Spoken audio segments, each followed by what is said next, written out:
বাড়ির এখন এমন একটা পরিস্থিতি হয়েছে, কোনো সবজি ফসলের কিন্তু অভাব নেই।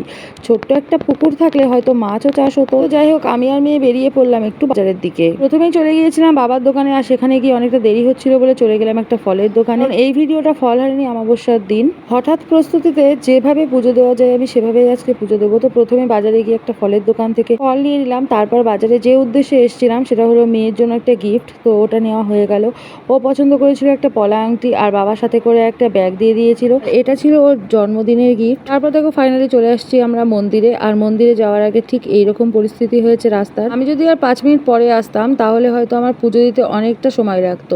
আমি ভেবেছিলাম প্রথমে বৃষ্টিটা কমুক তারপর যাব। তারপর কি মনে হলো যে না, বৃষ্টির জন্য তো আর পুজোর সময়টা আটকে থাকবে না, তো ওই জন্য বৃষ্টির মধ্যেই চলে আসলাম। তো আমি যখন এসেছিলাম তখন কিন্তু বাবার মন্দিরে সবে অঞ্জলি চলছিল, তো সেটা আমি ধরতে পেরেছিলাম। তারপর দেখো ওখান থেকে চলে আসার পর মায়ের মন্দিরে ঢুকে কিন্তু সবাই এখন পুজোর প্রস্তুতি নিচ্ছে। আর দেখো পুজোর জন্য এখন অঞ্জলি চলছে। আর এখানে আজকে আমাদের পাড়ার এক দিদি এসছে, তার ছেলের জন্য মানসা করা ছিল সেটা শোধ দিতে। ও মানসা করেছিল ওর ছেলের ওজনের বাতাসায় এখানে লুট দেবে। মানসা তো পূরণ করতে এসছে, কিন্তু বৃষ্টির জন্য এখানে কোনো লোকজন তেমনভাবে ছিল না। তো দেখো হঠাৎ প্রস্তুতিতে পুজো দিতে এসেছিলাম বলেই বাড়ি থেকে সেইভাবে গুছিয়ে গাছিয়ে আসতে পারিনি। তো ওই জন্য বাজার থেকে কিনে নিয়েই সোজা চলে এসেছিলাম মন্দিরে। রাস্তা দিয়ে আসার সময় বেশ ভালোই বৃষ্টি হচ্ছিল, তারপর মন্দিরে আসার পর একটু বৃষ্টিটা কমেছিল, কিন্তু পুজো দেওয়ার পরপরই দেখলাম প্রচুর বৃষ্টি আবার শুরু হয়ে গেছে।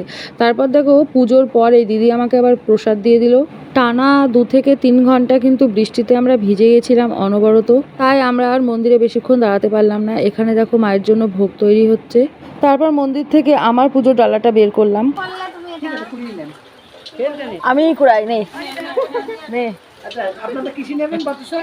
ছোট মানুষ বুঝতে পারিনি যে কোথায় লুট দিতে হবে, তো ওখানেই ও লুট দিয়ে দিয়েছে। তো ওখান থেকেই আমরা প্রসাদ নিয়ে নিলাম। তারপর কিন্তু এই বৃষ্টিতে ভিজতে ভিজতেই আমরা দুজন মিলে বাড়ির দিকে চলে আসলাম। সব মিলিয়ে কেমন লাগলো আমার ভিডিও অবশ্যই কমেন্টে জানিও। ভালো লাগলে লাইক করো।